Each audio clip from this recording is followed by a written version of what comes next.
America के Illinois airport के runway पर बर्फ की मोटी चादर बिछ गई, जिसे वहां का स्टाफ हटाता दिखाई दिया। रनवे पर बर्फ की वजह से कई उड़ानें रद्द हो गई। क्योंकि बर्फ के बीच विमानों को रनवे पर दौड़ाना खतरे से खाली नहीं, इसलिए जैसे ही बर्फबारी थमी, इलिनॉय एयरपोर्ट के कर्मचारी रनवे पर जमी बर्फ हटाने में जुट गए। बर्फ हटाने के लिए मशीनों का भी इस्तेमाल करना पड़ा। Wind's going to be challenging for the next 2 or 3 days for us. You know, if it was just snow, we could broom it, we'd be done. But we're going to have to keep going to certain areas that are going to pocket up. Airport और आसपास के इलाके में बर्फ के अलावा कुछ दिखाई नहीं दे रहा था। वहीं एयरपोर्ट के अंदर मौजूद लोग अपनी फ्लाइट का इंतजार कर रहे थे, जो खराब मौसम की वजह से रद्द हो गई। डेनवर एयरपोर्ट पर भी हालात सामान्य नहीं दिखे। बर्फबारी के साथ बर्फीली हवाएं भी चल रही थी, जिसकी वजह से साफ दिखाई तक देना बंद हो गया और विमान उड़ान नहीं भर पाए। कोलोराडो में डेनवर एयरपोर्ट से आई इन तस्वीरों को देखकर ये अंदाजा लगाया जा सकता है कि मौसम कितना खराब है। रनवे पर बर्फीले तूफान के बीच विमान खड़े दिखाई दिए। मौसम विभाग ने अमेरिका के कई हिस्सों में चक्रवात का अलर्ट जारी किया है, जिससे हालात और भी ज्यादा बिगड़ सकते हैं और साथ ही बर्फीला तूफान भी आ सकता है। अब क्रिसमस की छुट्टियां होने की वजह से बड़े पैमाने पर लोगों ने ट्रैवल बुकिंग करवाई है, लेकिन बर्फबारी की वजह से पूरे अमेरिका में हजारों उड़ानें रद्द करनी पड़ी, जिसकी वजह से लोग एयरपोर्ट पर ही फंस कर रह गए। बर्फबारी की वजह से कई इलाकों में तापमान माइनस में चला गया है, जबकि सड़क से लेकर शहर तक बर्फ की सफेद चादर से ढक गए हैं। नॉर्थ डकोटा में तो इतनी बर्फ गिरी है कि वहां बर्फ के टीले बन गए हैं। पेड़ पौधे तक बर्फ से ढक गए हैं। हवाएं इतनी तेज है कि कुछ दिखाई भी नहीं दे रहा। नेशनल वेदर सर्विस ने नॉर्थ डकोटा के ज्यादातर हिस्सों में बर्फीले तूफान का अलर्ट जारी किया और लोगों से यात्रा न करने की अपील की है। अमेरिका के राष्ट्रपति जो बाइडेन ने भी लोगों से अपील की है कि अगर वो क्रिसमस के दौरान यात्रा करने वाले हैं तो अभी निकल जाएं, क्योंकि अगले कुछ दिन मौसम के लिहाज से बेहद खराब होने वाले हैं। Take this storm extremely seriously, and I don't know whether your bosses will let you, but if you all have travel plans, leave now. Not a joke. I'm sending my staff. Arctic blast की वजह से America के ज्यादातर हिस्सों में भारी बर्फबारी, कड़ाके की ठंड और तूफानी हवाएं चल रही हैं। खराब मौसम क्रिसमस के जश्न में भी खलल बन गया है, क्योंकि भीषण बर्फबारी की वजह से लोग घरों में कैद होकर रह गए हैं। अमेरिका में बर्फबारी ही नहीं, कड़ाके की ठंड भी सारे रिकॉर्ड तोड़ रही है। कई रिहायशी इलाके ऐसे हैं जहां अब बर्फ के मैदान बन गए हैं और हवा इतनी ठंडी है कि खौलता पानी भी पल भर में बर्फ बन जा रहा है। आर्कटिक क्षेत्र से चली हवाओं ने आधे अमेरिका को बर्फीले तूफान से घेर दिया है और कड़ाके की ठंड पड़ रही है, जिसकी कुछ हैरान करने वाली तस्वीरें भी सामने आई।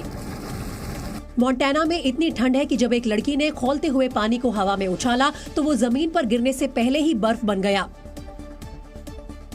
अमेरिका के कई इलाकों में ये अब तक का सबसे ठंडा क्रिसमस साबित हो सकता है, जहां जीरो विजिबिलिटी और तापमान के माइनस में जाने का अनुमान जताया गया है। सिर्फ इंसानों के लिए ही नहीं, बल्कि जानवरों के लिए भी ये मौसम कहर साबित हो रहा है।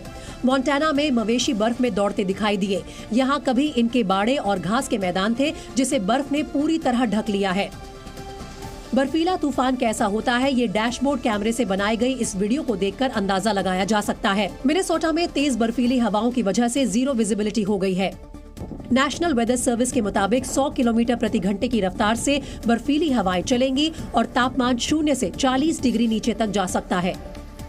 वहीं उत्तरी और पश्चिमी जापान में बीते कई दिनों से हो रही बर्फबारी अब तक 8 लोगों की जान ले चुकी है। अब भी वहां के हालात बेहद खराब है, जिसे देखते हुए मौसम विभाग ने अलर्ट जारी किया है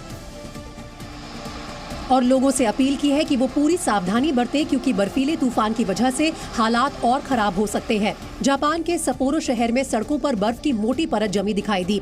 आसमान से बर्फ की ऐसी बारिश हो रही है कि कई जगह 1 मीटर तक बर्फ जम गई है। ऐसे में सड़कों पर चलना तक दुश्वार हो गया है।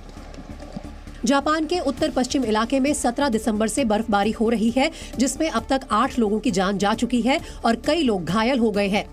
गाड़ियों पर इतनी बर्फ जमा है जैसे कोई सफेद कवर चढ़ा रखा हो। रोजमर्रा के काम आसान हो सके, इसके लिए लोग अपने घर के आसपास जमी बर्फ हटाने में जुटे हैं। उत्तर पश्चिम जापान में बर्फबारी की वजह से उड़ानें रद्द हो रही हैं। सपोरो शहर समेत कई जगहों पर ट्रेन सर्विस भी रोक दी गई है। लोगों से अपील की गई है कि वो अगले कुछ दिन बाहर निकलने से बचें, क्योंकि भारी बर्फबारी की वजह से रास्ते बंद हो सकते हैं और बिजली की कटौती भी हो सकती है।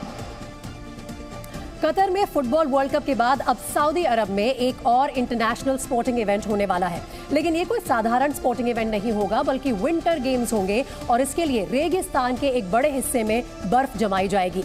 2029 में होने वाले एशियन विंटर गेम्स के लिए सऊदी अरब नयाम शहर में बर्फीला रिजॉर्ट बना रहा है, जिसे ट्रोजेना प्रोजेक्ट का नाम दिया गया है।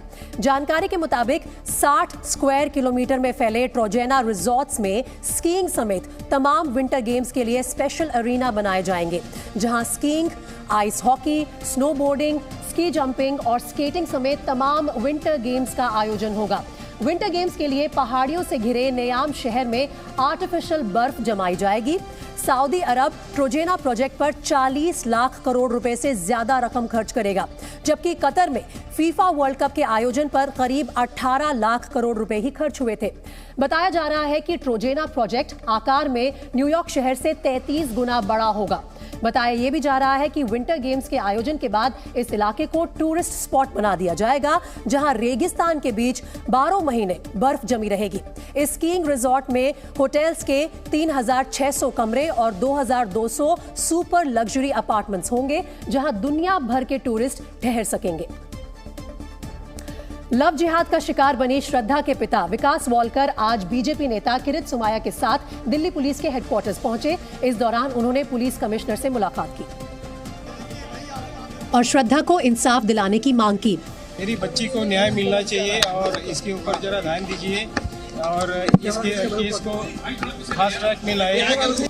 श्रद्धा के पिता के मुताबिक दिल्ली पुलिस ने भरोसा दिया कि वो अपनी तरफ से पूरी कोशिश कर रही है। इससे पहले 16 दिसंबर को विकास वालकर ने मीरा भयंदर वसई विरार के नए पुलिस कमिश्नर मधुकर पांडे से मुलाकात की थी। इस दौरान उन्होंने स्थानीय पुलिस द्वारा उनकी बेटी की शिकायत पर कार्रवाई में देरी का मुद्दा उठाया था। इस बीच श्रद्धा हत्याकांड में आरोपी बनाए गए आफ्ताब की न्यायिक हिरासत 14 दिनों के लिए बढ़ा दी गयी। आफ्ताब पर आरोप है कि उसने मई में अपनी live in partner Shraddha Walker की हत्या कर दी थी और उसके शव के 35 टुकड़े कर दिए थे। इसके बाद कई दिनों तक उन्हें शहर के अलग अलग हिस्सों में फेंका था। हैदराबाद के गोशा महल इलाके में सड़क का एक बड़ा सा हिस्सा अचानक धंस गया। ये हादसा उस वक्त हुआ जब इलाके में भीड़ भाड़ थी और लोग बाजार में खरीदारी कर रहे थे, लेकिन तभी सड़क का एक हिस्सा बीच से टूटकर जमीन में समा गया। सड़क धंसते ही वहां भूकंप की दहशत से लोगों में भगदड़ मच गई। हालांकि कुछ ही देर बाद लोगों का ये डर दूर हो गया, लेकिन कुछ ही सेकंड में सड़क का एक बड़ा हिस्सा टूटकर जमीन में समा गया। इस दौरान वहां खड़ी कई छोटी बड़ी गाड़ियां और ठेले भी जमीन में समा गए। सब्जियों की कई दुकान भी सड़क धंसने से तबाह हो गई। हादसे के बाद लोग मलबा हटाकर अपना सामान उठाते दिखे। वहीं घटना की जानकारी मिलने पर प्रशासन के अधिकारी भी मौके पर पहुंच गए। गनीमत रही कि इस हादसे में किसी को चोट नहीं आई। आईपीएल की नीलामी में अब तक के सारे रिकॉर्ड्स टूट गए हैं। 2023 में खेले जाने वाले आईपीएल के लिए कोची में खिलाड़ियों की नीलामी हुई, जिसमें इंग्लैंड के ऑलराउंडर सैम करन के लिए सबसे ज्यादा 18.5 करोड़ रुपए की बोली लगी। 24 साल के सैम करन को पंजाब किंग्स ने खरीदा। वहीं ऑस्ट्रेलिया के कैमरून ग्रीन को मुंबई इंडियंस ने 17.5 करोड़ रुपए की बोली लगाकर खरीदा। आईपीएल की नीलामी के तीसरे सबसे महंगे क्रिकेटर रहे इंग्लैंड के बेन स्टोक्स, जिनके लिए चेन्नई सुपर किंग्स ने 16.25 करोड़ रुपए की बोली लगाई। वहीं वेस्ट इंडीज के क्रिकेटर निकोलस पूरन को लखनऊ सुपर जायंट्स ने 16 करोड़ रुपए में खरीदा।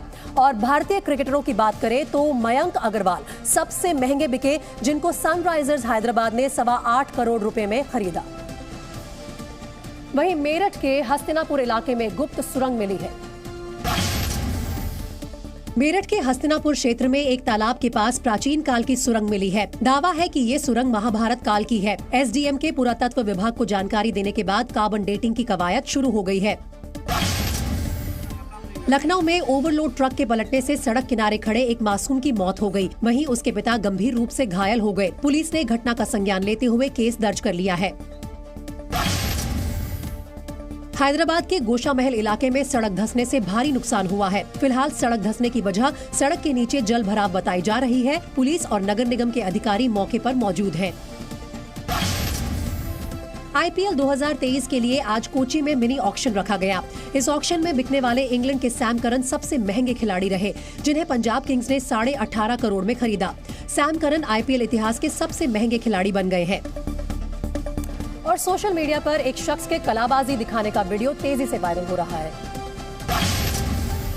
बीच सड़क पर कलाबाजी करना वैसे तो काफी खतरनाक साबित हो सकता है, लेकिन अगर ऐसा जोश हो तो समय मानो थम सा जाता है और सारी नजरें आप पर टिकी होती हैं। अपनी हरकतों की वजह से पांडा हमेशा सोशल मीडिया पर छाए रहते हैं। इस वीडियो को ही देख लीजिए, जहां इस मौसम में कई लोग अपने कंबल में दुबकना चाहेंगे, वहां ये पांडा बर्फ में मस्ती कर रहा है। नौकरी के पहले दिन हर कोई अपना बेस्ट देने की कोशिश करता है, लेकिन होनी को कौन टाल सकता है। काम के पहले दिन ही इस शख्स से भयंकर भूल हो गई। हादसे कभी भी और किसी भी वक्त हो सकते हैं, लेकिन जब हादसा फॉर्मूला 1 रेसिंग के ट्रैक पर हो तो ये काफी महंगा हादसा साबित हो सकता है। करोड़ों की गाड़ियां बस एक पल में टीन के ढेर में तब्दील हो गई।